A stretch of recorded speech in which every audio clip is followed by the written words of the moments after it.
Welcome to Driving the Lane with Randy Kryenbrink and Chuck Rowe. Now, Driving the Lane. Welcome to Driving the Lane. Randy Kryenbrink, Chuck Rowe, the show where we talk about mostly one thing and one thing only, and that is Panther basketball. Now, it's important that we remind you that even though we are the official UNI basketball show for the Panther Collective, our comments may not reflect the feelings of our friends at UNI.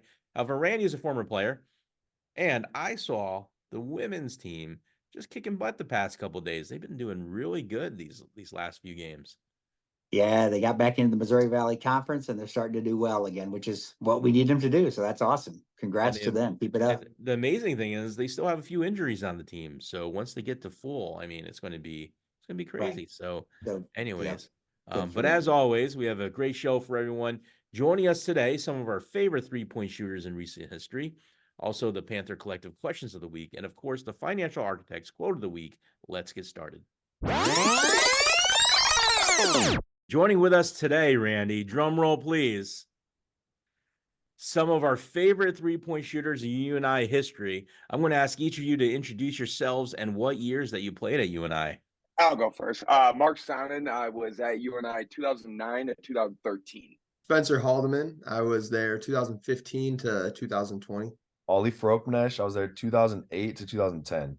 And we need to speak louder for you because you're the oldest of the bunch, so it might be harder for you to hear than the rest of us. That's 100% true. So it's game day. You're walking through the tunnel. What is it that you miss the most about that? I'd say the fans, like that rush you get when you just run out there. I mean, warm up, you're warming up, right? You go back in the locker room and you're kind of getting ready, but that the adrenaline and the rush you get like right before game time when you run out is pretty cool, especially when the McLeod is full. It's pretty cool. Yeah, I would echo that same thing. It's a cool experience, especially at the McLeod Center, just walking out there before the games, all the fans, all the people that that support you, and then obviously along with your teammates, be able to go out there to do something special. It's always a cool feeling at the McLeod Center running out there before the game. Yeah, same sentiments, Chuck. It was so long ago for me now, I don't remember as much, but it's I think that just walking out with your teammates, and I think the nervousness of getting ready for the game and the feelings you get when you're walking out there, I think that you can't. There's very few things in life that can compare to that nervousness that you feel and when you're first walking out there and getting ready for the game. And it's that nervous excitement when you're getting ready for the other games, and then the big games. Like I think those are the best ones. Obviously, when we were playing, when we're getting ready for Wichita State, getting ready for Creighton, getting ready for Drake. There's nothing better than those. Did any one of you guys have like a superstitious deal you had to do? Had to eat something? Had to like put your left sock on before your right sock? Is there anything that you were superstitious about? I had two. They're both very weird. One was random, but Kajoa Helgba used to, I don't know how it started, but I had a Gatorade cup and I drink my Gatorade right before I'd walk out there, and he would, this is gross, but he would spit his gum in my Gatorade cup, and then that was the last thing we do before we walked out.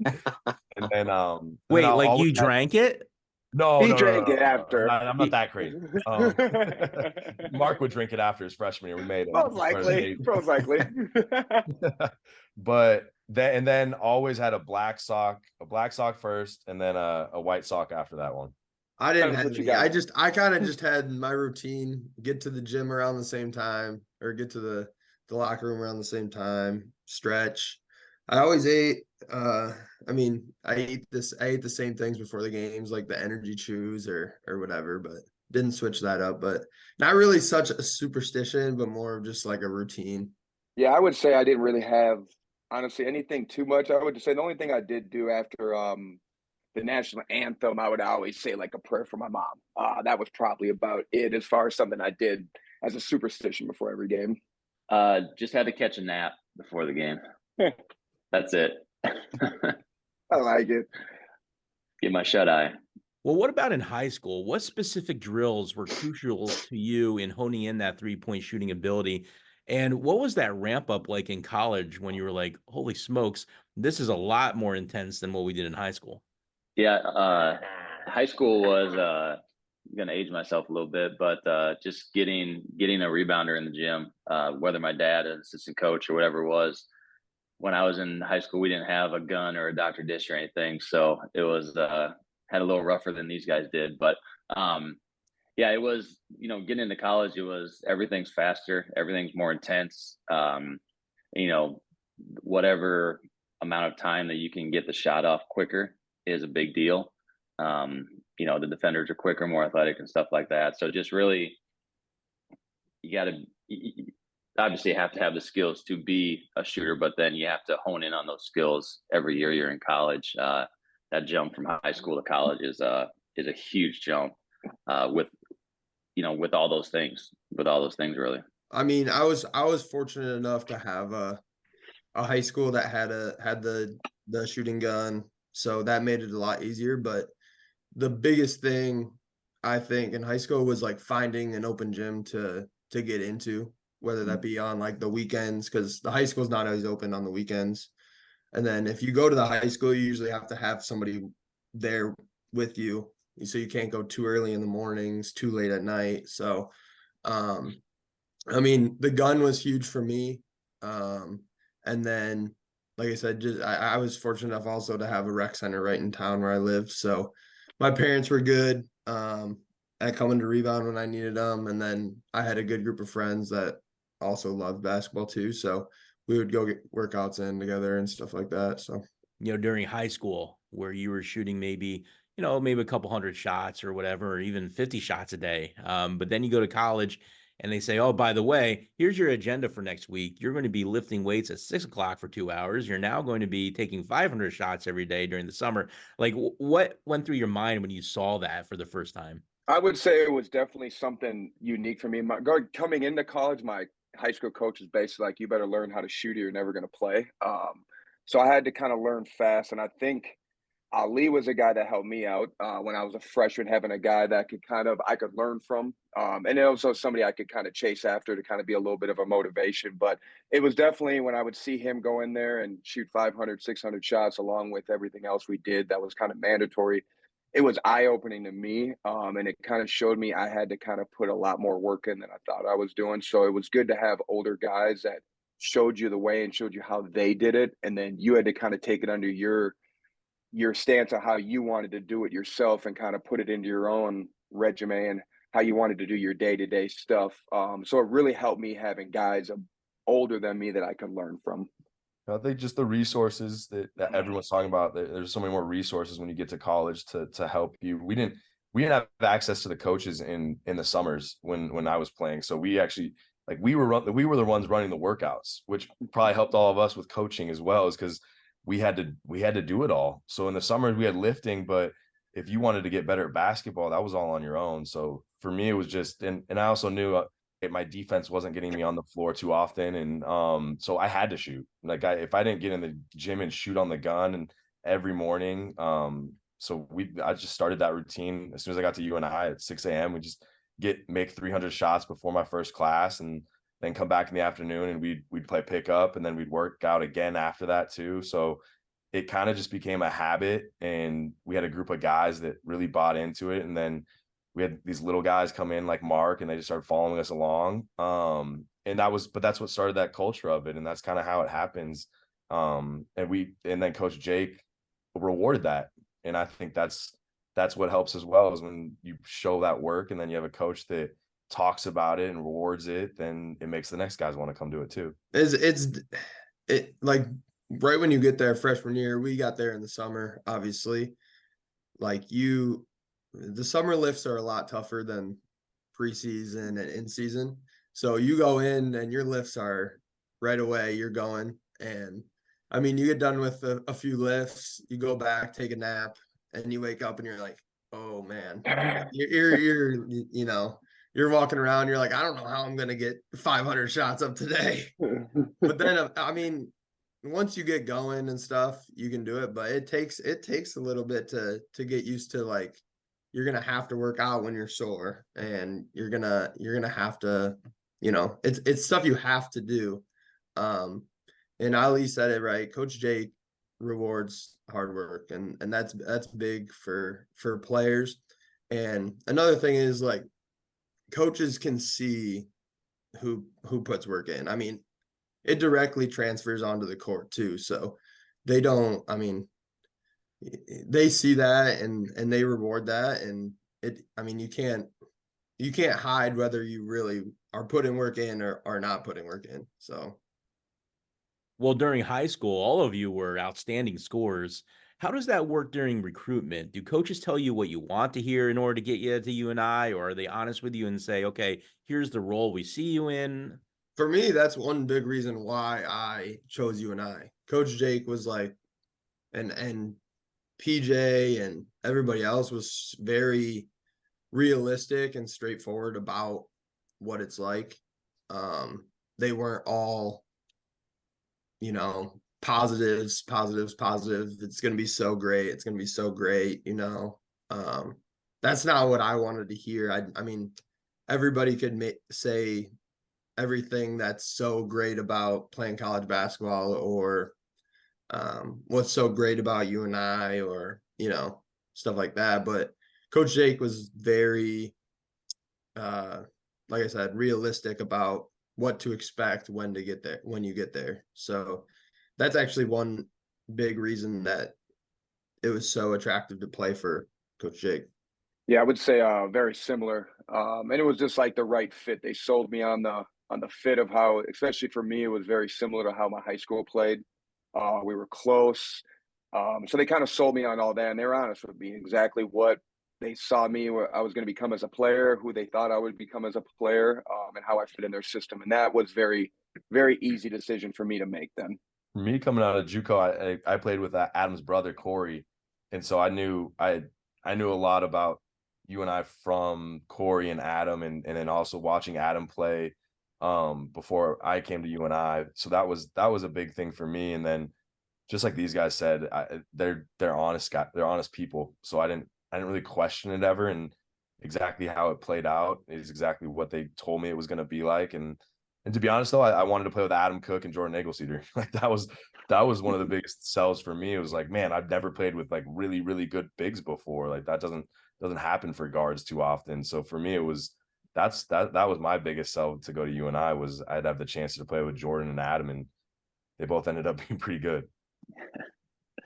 Yeah, and just mimicking everything they said, it was a very honest process. I came in behind like Eric Crawford, John Little, and Ben Jacobson. They're very honest, like, hey, it's gonna be tough for you to get playing time in the first couple of years. Obviously you got to work hard and all that good stuff, but you got some good guards ahead of you, and so I was aware of that. But like Ali just said, you get to play with those guys, you get to learn from those guys, and that's a big deal too. So yeah, overall, just a great process, very honest process for me too. Talk to us a little bit about the mental transition, right? Adam touched on a little bit. Coach said, hey, you're going to sit on the bench maybe for a year or two and watch what happens, learn, grow, get stronger, all that. So talk to us about kind of the mental side of the game when you came from high school, where you were kind of the stud, and now you come to UNI and you're surrounded by all of these very good players. What happens to you as a freshman when you walk in there? The doubts, the anxiety, how does that work? Yeah, I can hop in that. I'm just, honestly, Randy, an overall, I guess, positive person. So there was never really in my mind like any, hey, I can't play here, or I'm never going to play here. But it's different, right? Like it's, as Ali was talking about, you work out in the morning, you go to class, you work out again, you in the weight room, you practice, then you work out again. Like it's mentally, it's just, it's a job. That's essentially what it is. It's a job. You play basketball. You got to love it. However, so the mental side wasn't necessarily a big deal for me on my end, but I had guys on the teams that I played on that just couldn't handle it, and had to leave for whatever reason wherever they went. It's just a different environment when you get up there, and mentally you have to be. In my opinion, you have to be positive about things that are probably negative to a lot of people. I agree. I'm a fairly positive person as well, so I never put many negative thoughts on whether I could play or anything like that. I came in as a freshman. I didn't know if I was going to redshirt for sure or not, So that whole summer, I mean, we're lifting as a team, we're practicing as a team. Like I'm trying to play, obviously, right? You're Yeah. like you don't want to sit on the bench for a year. You don't want to watch for a year. But at the end of it, obviously I ended up redshirting, and it was honestly for the better. I had a lot of discussions with Coach Jake and the other coaches about it, and yeah, in the end it was awesome to get that year, put weight on, continue to improve my shot, improve my skills, but it was definitely different, right? I didn't play in a game for a competitive actual game for what, it's almost 2 years, a year and a half. Right. So it was different, especially when you're redshirting, you don't, I mean, you sometimes lift with the team, but we had 4 red shirts, so we were at the lifting at 5:30 in the morning, 3 times a week, and then you work out and go practice with the team, and then when they're on road trips, you're just back and you're on your own then, and it's a little different. But yeah, my freshman year was definitely a little tough to get used to. Especially, I mean, anytime you're watching your teammates compete and you're not able to really help directly during the game, on the court at least, is a little tough. Yeah, it's I think for me it was just kind of realistic expectations. I came into a team that went to the NCAA tournament the year before. It really brought back the same team, and so I had to understand what I was kind of getting into. But I had, like I mentioned earlier, I had older guys that really helped me with that and pumped me up, even if it was 4 minutes a game or 2 minutes a game. They did a great job of leading me in practice and in games. And the same thing with the coaches, just being honest with me about what they expected. And I think that really helped me being on a team that was so good. Of I might have a game I only play a little bit, or a game that I can kind of play a little bit more, but I kind of knew that I just had to come in and play as hard as I can defensively and not turn the ball over. And I think that helped throughout the kind of the season of just being more confident, and then those older guys instilling that in me. Well, to touch on that, when it comes to maybe passing that 3-point torch from one person to the next, who were some of the people that mentored you that, for those who haven't said so yet, and who are some of the folks that you mentored when you started to near that graduation point? To be honest, for me, there was like we had a new team kind of my junior year. We didn't have a bunch of returning guys that had played a ton of minutes or had a bunch of experience. So it was a culmination of the whole group, but it also was Coach Jake that he brought me a lot of confidence. Like I was shooting terrible to start the season. And I remember going on panthernation.com and seeing like everybody was telling to sub somebody else in to play. And I remember that in my room actually. But Coach Jake instilling that confidence in me and never wavering on it, that helped me play the rest of the season and then progress from there. So I give Coach Jake a ton of credit for keeping me confident throughout that early parts of my junior year. And then obviously Mark and the young guys that we had coming in, Johnny Moran, they were easy to mentor because they played hard. You didn't have to do a whole lot, and they followed along, and it probably made it easier for them too. When you make an NCAA tournament, you win them out.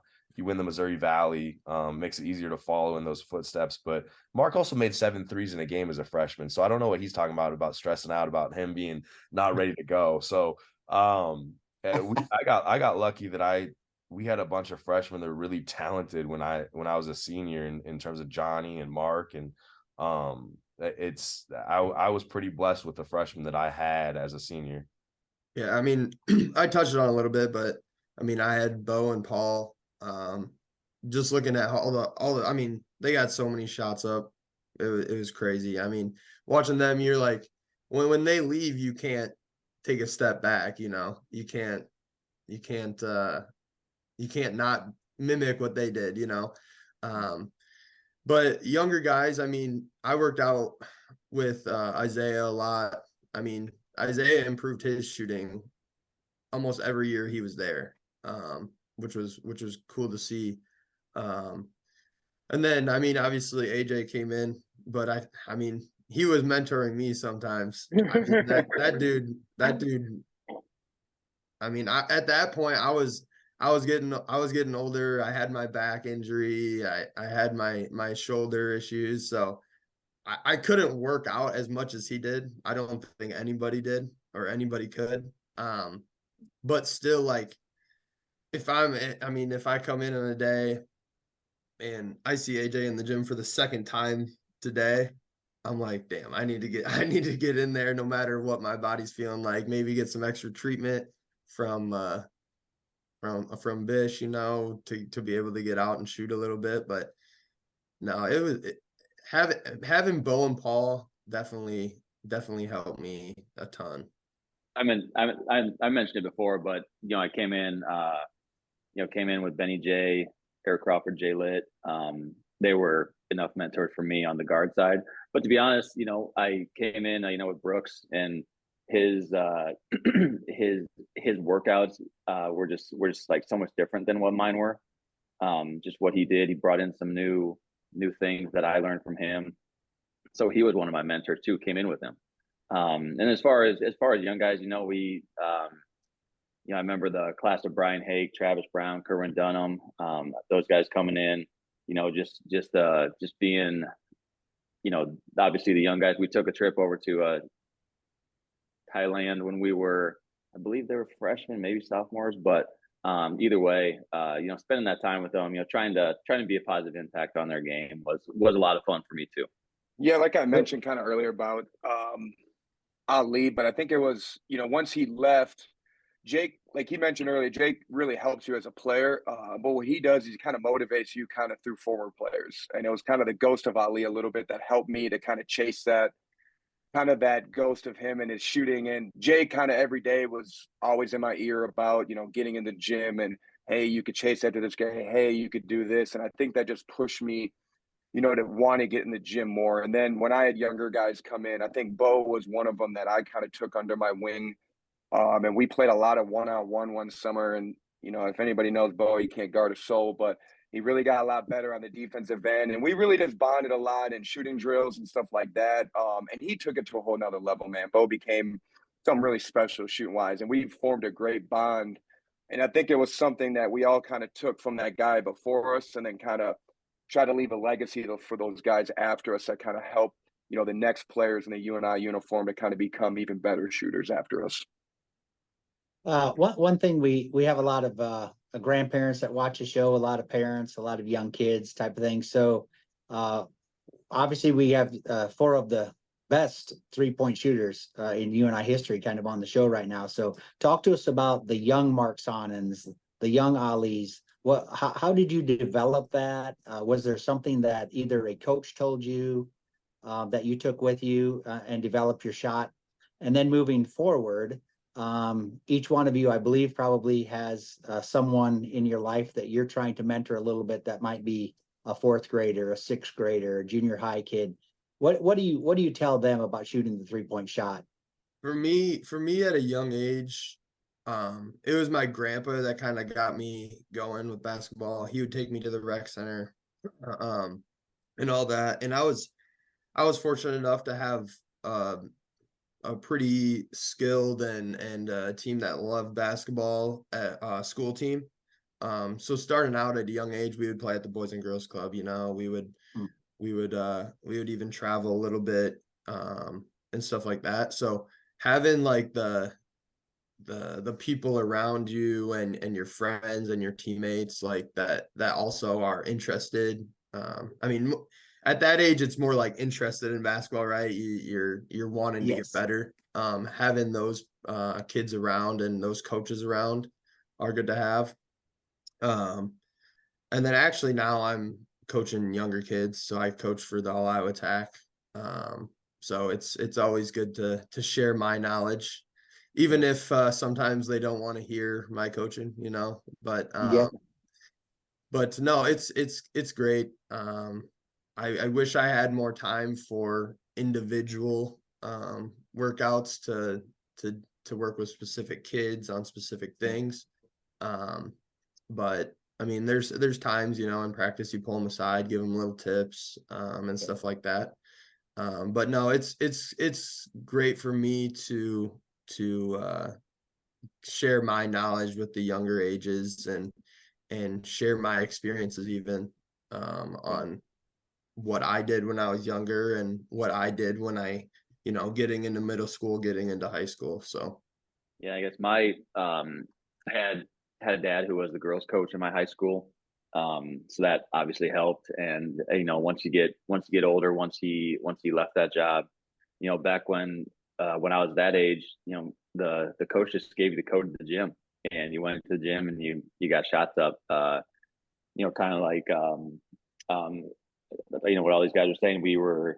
I was very lucky as well to have a group of guys that I played with in high school that loved basketball. We played all the time, and then with AAU and stuff, obviously in the summertime you're playing a lot as well. But I coached well. I have a 9-year-old son, 6-year-old daughter coming up, starting basketball this year. And with the NBA, with watching all these older guys play, that's a huge part of the game, right? So kind of trying to put the reins on those kids and say, hey, if you can't shoot this shot the same way you can shoot a 5-foot shot, you're probably not strong enough to shoot that shot. And that's hard for those kids. They see it all the time and stuff. But I would say, as far as advice goes, that's the advice I give those youngsters. And it's a big part of the game, so you got to learn it. Even if you're a junior high kid and you're 6'6", you're probably going to play down low junior high school. You got to learn to shoot that three because it's such a big part of the game. So, just trying to instill, the obviously good shot mechanics and stuff like that in these kids that they can grow and that they can improve on as they get older. Coach Mac just giving his thoughts and opinions on Ali. I remember Ali. Yeah. We had kind of messed with him a little bit. He was at Kirkwood. I wasn't sure he was good enough. And then, of course, when I leave to go to Iowa State, Jake takes him and hit the biggest shot. Mo Newby had a pretty big one too. Yes. But that was one of the biggest shots in our history. He wasn't wrong. But and I guess it's going back to the shooting and everything. I think it's funny when you look at people that can shoot. I think you automatically know right away how much time they put in the gym. Like there's no other questions. Like there's some other things like ball handling stuff. Some people have it naturally, their hand-eye coordination, their quickness, their wiggle, whatever, their toughness. Those things you sometimes are instilled in you in different areas, but there's nobody that's just born and you're like, oh, that guy can shoot all of a sudden. I think everybody that's become a shooter, you already have this respect for them because you know how much time they put into it, that it doesn't just happen overnight. And there's some things that you can do fundamentally to get better and whatnot. And obviously that can help your trajectory grow faster. But at the end of the day, the only secret is time in the gym.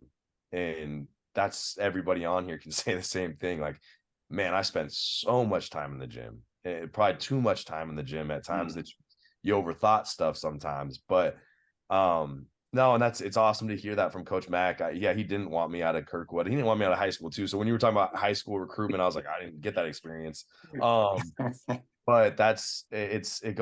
it's all the time that you put into it. And I think that's the only thing that you can say to anybody. And that's everything in life. The more you put something into it, the more you get out of it.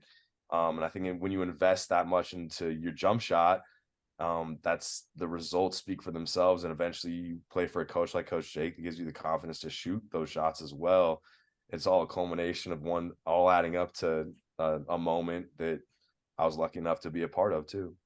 Well, hopefully you jokingly give him a hard time for passing up on you. But on a more realistic point of view for all of you, it's got to feel good knowing that maybe you were maybe overlooked by some people because you were such good three-point specialists. It's got to feel good knowing they had great, successful careers at UNI. Absolutely. And I think it's, and I don't know if I can speak for everybody, but for Mark, especially, like, because Mark was getting recruited when I was at UNI. So I remember him coming to campus and everything too. But Mark was known for being a slasher. Like, he wasn't a shooter coming out of high school. And I don't think people know that. Like, Mark was a good athlete. He wasn't like the rest of us. And I think that's a huge credit to Mark. Like, he changed his game from the time he was a freshman in college all the way through to his career. And I think that's when you look at Mark, I think that's a huge thing about shooting is you can change your whole trajectory of your career just by the amount of time and work that you put into it. And Mark's a perfect example of that from being, I mean, he was an athlete. He could guard, not like the rest of us. He was a great defender as well. And that's why he got on the floor early in his career. But then his shooting made him an elite player at the end of the day, you and I. No, and it was just a little bit talking what you guys said. Like Ali mentioned, like I wasn't a shooter. And so when I was young, honestly, my dad got me a hoop. He put it in the cement right on our driveway. And I just spent years of just shooting, but I never saw it really pay off how I wanted it to.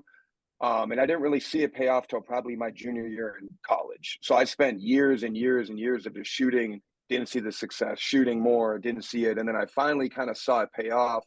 So if there's any advice for young kids out there, like just keep working. And I think if you keep working and keep working and keep working, eventually, if you put your mind to it and you really have confidence in it, you're going to become what you want to become. But you're not going to see success overnight. And that's something I think that's hard in today's world where you want to see instant success, where you got to be willing to sacrifice sometimes years and years of working on a skill to really get better at it.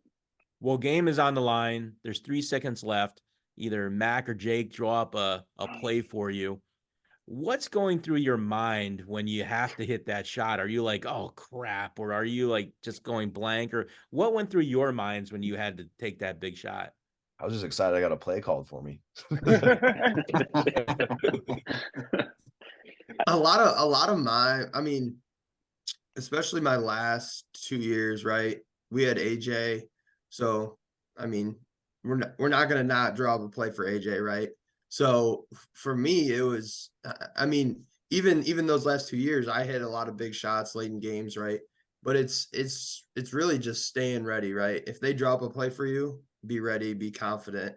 If they don't, I mean, they're probably going to take the first option away, right? So you got to be ready. I mean, teams have the full scouting reports. They probably know who it's going to.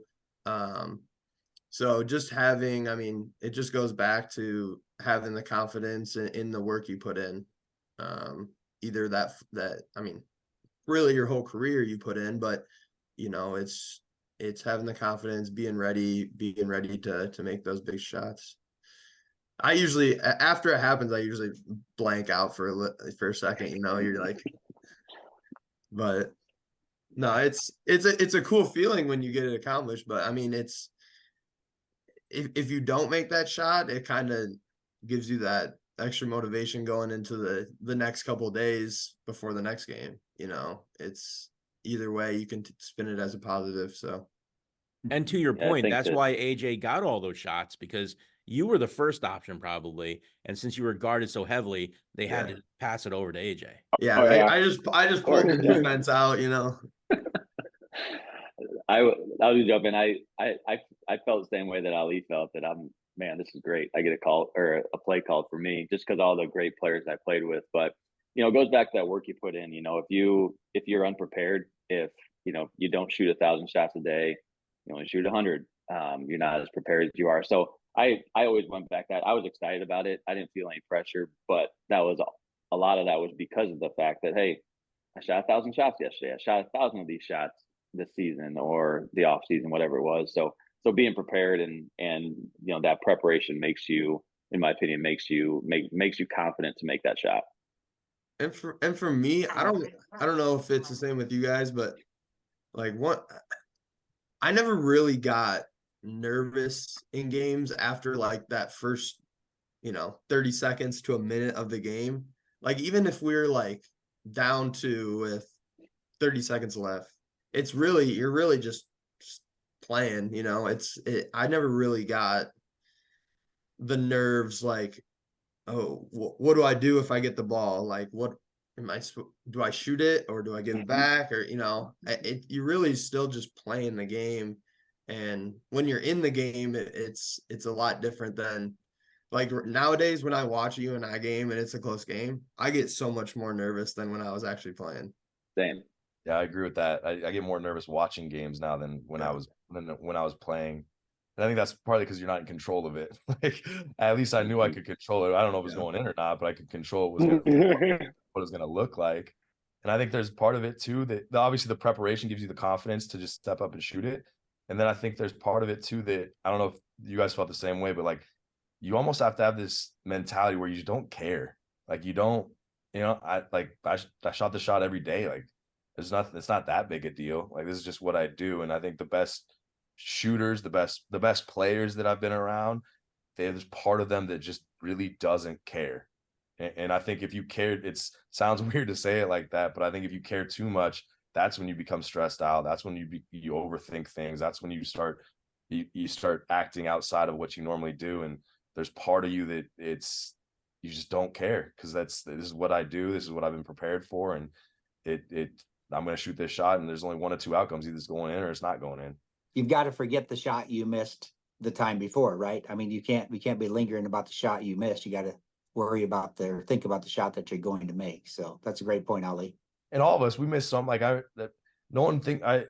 that last shot in the Kansas game, I missed the last 6 shots before that. So if I would have thought about the shot, I'm definitely not making that last one. Like all of us have been in those moments where like we don't. You're always in that situation. Whether you miss 3, 4 in a row, if I'm open, you have to shoot it. And if you hesitate, and I think that's the biggest thing about shooting is there is no hesitation. The minute you hesitate, you're not making it. And that's what we always tell our guys at Colorado State now. If you hesitate, like 1, I'm subbing you out, but then 2, don't shoot it. So I think that's the confidence that Coach Jake gave us too, is I never had to hesitate. Now I don't remember one time I hesitated, and that's why I shot so many bad shots also, but that's also why he gave me the opportunities to make those big shots too.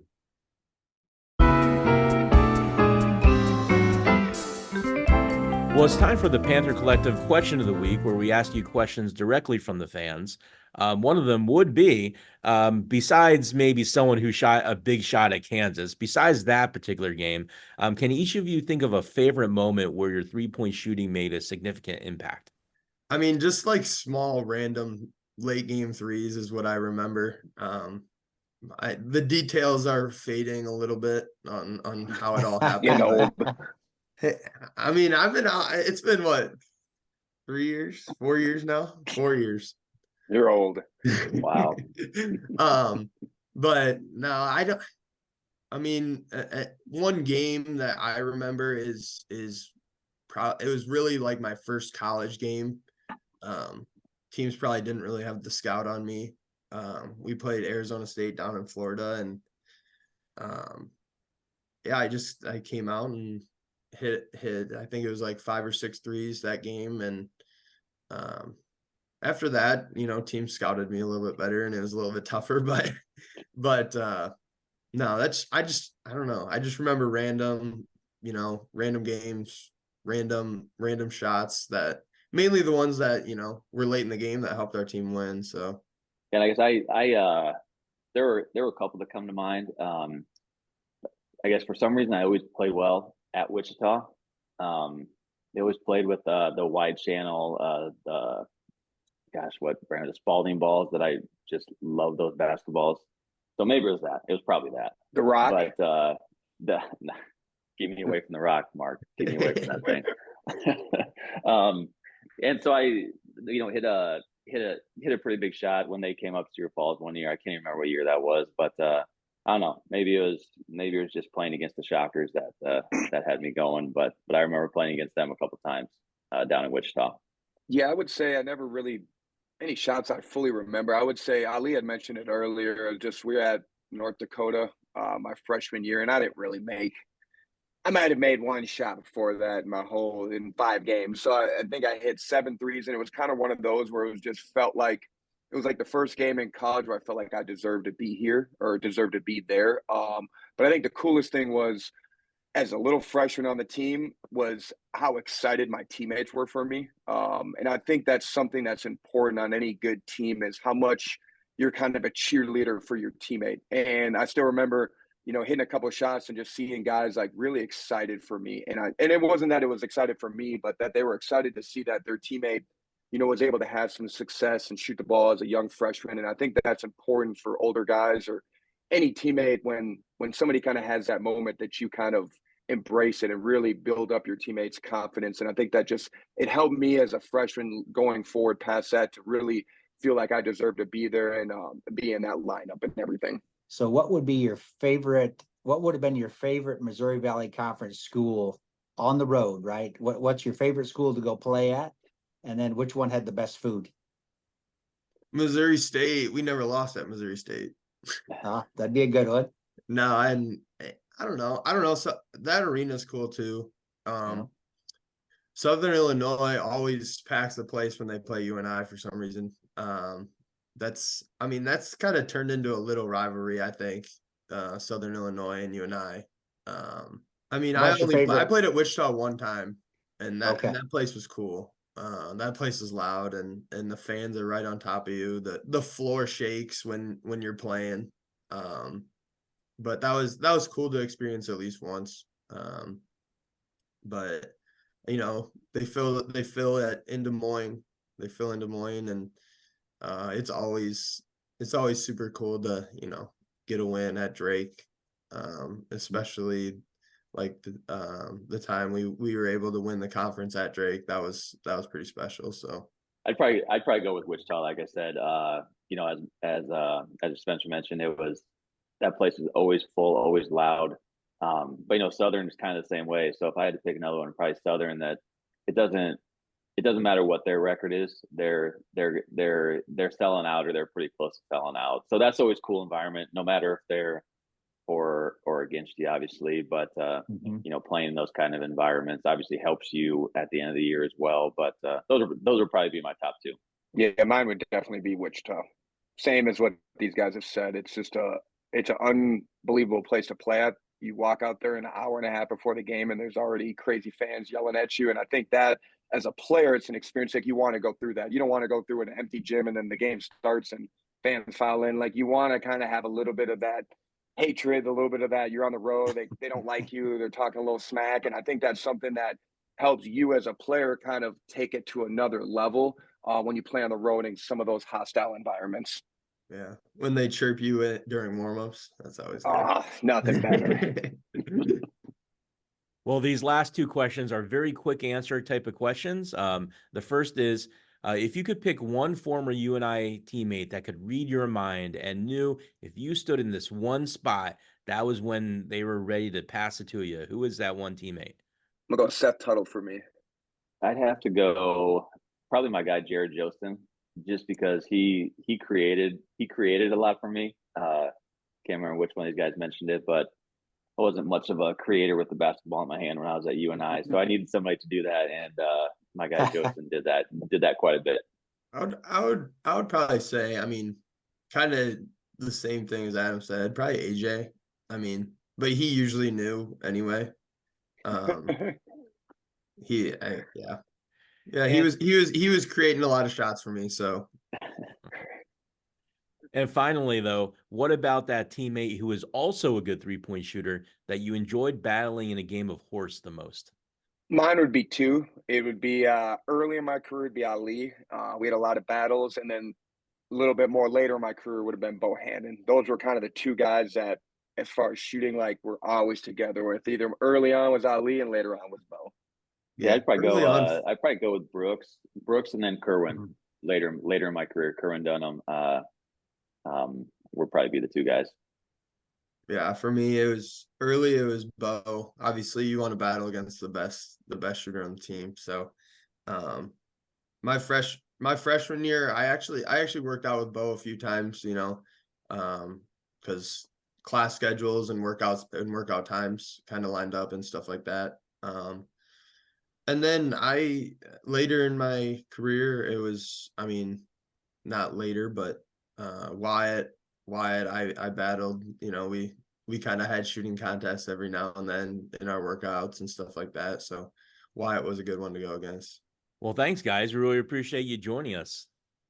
Yeah, thanks for having us. This was awesome. Thanks for having us. Yeah, thank you. I got to give a shout out to my boss, Chris Foster, just so he knows he sees us when he watches. I was going to ask Adam if Adam had any comments or tips for you for Chris Foster. All I'll say is there's a reason why Mark's on here and not Chris. Mark's the better shooter on that staff. I know that for sure. I tell him he's still the better shooter. He's my boss. I gotta let him know. Well, he's your boss. You have to say that. I don't have to say that. Very true. And now for the financial architect's quote of the week: when you have a dream, you've got to grab it and never let it go. Hey, Randy, when you went to college, obviously a dream of yours was probably to play basketball in college, I'm guessing. Right. Right. Right. Absolutely. So Yes. now that you're at this point in life, a couple years past college, what are some of your dreams now? Wow, great point. So I've got 5 grandkids running around. So, my dream is to obviously hang around as long as possible and watch them grow up and just become great kids. And if they're athletes, they're athletes. If they're not, they're not. So I've got a good dream about that. Obviously, eventually some sort of form of retirement, whatever that looks like for me. And then just hanging around Marla. When you That's a dream. retire, maybe your dream is to do Driving the Lane daily, a daily show. A daily show of Driving the Light. Absolutely. Absolutely. I'll still be working, Yeah. so it'll just have to be you probably, but Yeah, there exactly. you go. That's right. Yeah. All right. Well, great quote. Good for you, good for me, good for everybody. It's time to say goodbye now from Chuck and Randy. See you next week. Enter the closing music.